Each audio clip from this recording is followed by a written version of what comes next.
Sahabat Ombudsman, hari ini saya kedatangan masyarakat namanya Ibu Elizabeth Hutagaol. Nah, Ibu, saya hello Bu. Nah, ini Bu Elizabeth Hutagaol, disapanya Ibu Bet, mengadukan kepada Ombudsman Republik Indonesia sehubungan dengan aksi pump and dump oleh salah satu perusahaan yang merumput di pasar bursa saham ya, betul. TBK ini ya Bu ya, Betul Pak. Bergerak di bidang konstruksi. Nah, miliknya Sultan Subang. Waduh, Sultan Subang, saya juga belum kenal nih siapa Sultan Subang. Oke Bu Bet, sampaikan apa sebetulnya tujuan Ibu melaporkan kasus yang dialami Ibu kepada Ombudsman. Ya, terima kasih Pak sudah diberikan kesempatan kepada saya. Saya melaporkan ke Ombudsman karena saya ingin mencari keadilan di negeri ini mengenai kerugian yang saya alami sebesar 13 juta lebih atau sekarang 99% minusnya dikarenakan dugaan manipulasi pasar. Oke, dan sebelum ke Ombudsman Ibu sudah mengadu kemana? Saya sudah mengadukan ke OJK juga Pak, dan mengadukan sudah ke Badan Perlindungan Konsumen Nasional BPKN ya. Betul. Nah, bagaimana respon dari kedua lembaga tersebut?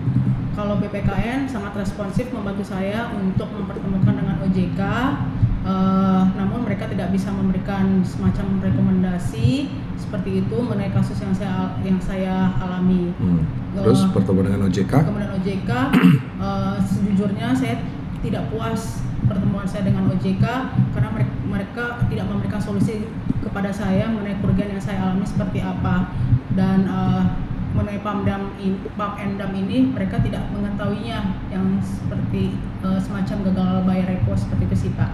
Oke, tadi juga Ibu sudah melaporkan ke kepolisian. Ya betul Pak. Nah, ke polisi mana? Kepolisian mana? Polda Metro Jaya di Jakarta Selatan. Oke, terus respon dari Polda Metro Jaya? Responnya mereka tidak bisa menerima laporan saya karena laporan saya itu harus ditangani oleh otoritas jasa keuangan. Oke, jadi Ibu sudah melapor ke OJK, Ibu juga sudah melapor ke BPKN dan sudah melapor ke Polda Metro Jaya, tetapi belum sesuai dengan harapan Ibu dan sekarang lapor ke Ombudsman. Iya, betul Pak. Nah, apa yang membuat Ibu berkeyakinan lapor ke Ombudsman itu bisa sesuai dengan harapan Ibu? Karena saya percaya Ombudsman ini adalah lembaga yang sangat berintegritas, yang sangat membantu masyarakat untuk mencari keadilan di negeri ini, karena Ombudsman juga bisa memberikan rekomendasi kepada saya untuk melanjutkan kasus ini kepada jenjang yang lebih tinggi, seperti itu sih Pak. Oke, nah harapan dari Ibu tentunya Ombudsman bisa memeriksa OJK ya. Betul Pak. Nah kalau kita lihat ya Bu ya dalam kronologisnya, Ibu kan tercatat pada September ya Bu ya? Iya betul Pak. Ibu membeli saham perusahaan tadi di bulan September itu sebanyak 130 lot ya, senilai Rp1.055 ya. Jadi totalnya senilai 13,7 juta rupiah. Betul, Pak. Itu September. Ya. Nah, padahal sebelumnya itu kalau kita tarik itu kan September 2022 ya Bu ya. Kalau kita tarik di Februari 2022 harga sahamnya ini 1.490 ya. Jadi Februari 2022 1.490, tapi di September 2022 nilainya 1.055. Jadi ini turun sebetulnya ya. Lantas di bulan Desember saham ini mengalami stock split 1:5. Nah, stock split berarti Ibu otomatis yang tadinya 130 lot menjadi 650 lot. Nah, namun ternyata di 17 Januari 2023, artinya 1 bulan dari Desember 2022, perusahaan ini menjual sahamnya. Dan yang menjual sahamnya itu besar juga ya. Di sini ada atas nama sebuah perusahaan juga sebanyak hampir 800.000 saham ya. Saham pengendalinya ini dijual dengan harga Rp708. sehingga totalnya si perusahaan ini mendapatkan press money sebesar hampir 1,5 triliun, ya kan? Nah terus pada tanggal 10 Februari 2023, artinya sebulan dari perusahaan salah satu saham pengendalinya menjual, pada tanggal 10 Februari ini ada yang tadi Ibu sebut Sultan Subang menjual sebanyak 1,7 miliar lembar saham dengan harga 803 ya. Nah, press money-nya sekitar 1,4 triliun. Ya, jadi total hampir 2 triliun ya. Orang menjual sahamnya. Dan setelah itu ternyata saham turun ke 50 rupiah di sampai sekarang di bulan apa tuh? Di bulan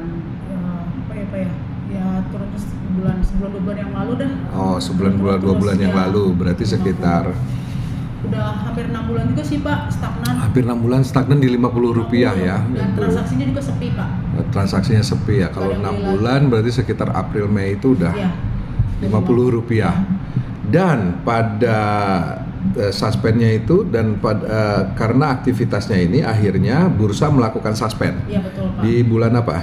Bulan Januari. Di bulan Januari 2023. Dan setelah tanggal 17 Januari, setelah ada penjualan dari salah satu perusahaan saham pemilik saham pengendali yang sebesar 804.000 lembar saham itu, yang hampir nilainya setengah T, 2 hari kemudian Bursa Efek melakukan suspend ya, pada tanggal 19 Januari. Tapi suspend ini ternyata dibuka 1 bulan kemudian ya. 1 bulan kemudian atau berapa? Soalnya tanggal 10 Februari Sultan ini sudah jual lagi. Berarti 1 bulan kurang kan? Nah setelah disuspend dibuka lagi. Nah ini aneh juga ya gitu ya. Sehingga Sultan Subang pada tanggal 10 Februari menjual sahamnya ya. Nah jadi harapan Ibu sebetulnya, apakah Ibu berharap uang itu kembali lagi atau bagaimana? Ya sejujurnya saya sangat berharap uang itu tersebut kembali sih Pak. Oke, caranya bagaimana? Apabila Ombudsman berkenan untuk memberikan rekomendasi kepada saya atas kasus yang saya alami, saya akan membawa kasus ini ke pengadilan Pak. Oke, berarti kan Ombudsman itu kan Ibu tahu tugasnya melakukan pengawasan pelayanan publik. Berarti maksud Ibu itu Ombudsman melakukan pemeriksaan terhadap OJK karena OJK menurut Ibu dinilai lalai. Iya betul. Dinilai ya ada dugaan maladministrasi. Apa Bu dugaan maladministrasinya? Tidak lambat dalam memberikan sanksi administratif kepada perusahaan tersebut. Lambat dalam memberikan sanksi administratif menurut Ibu ya. Semestinya dia kalau seandainya OJK itu melakukan pengawasan seharusnya bertindak pada saat kapan? Pada waktu mengalami suspensi. Suspend. Jadi pada tanggal 19 Januari ketika si perusahaan ini disuspend oleh Bursa Efek, mestinya OJK melakukan penyidikan. Baik, sahabat Ombudsman, itulah yang keluhan yang disampaikan oleh Ibu Bet, dan itu penilaian Ibu Bet, harapannya terhadap Ombudsman seperti apa. Nah, bagaimana kelanjutannya? Nah, Ombudsman tentunya akan segera melakukan serangkaian pemeriksaan dan semoga keadilan bisa berpihak kepada Ibu Bet. Sampai jumpa pada edisi berikutnya. Terima kasih.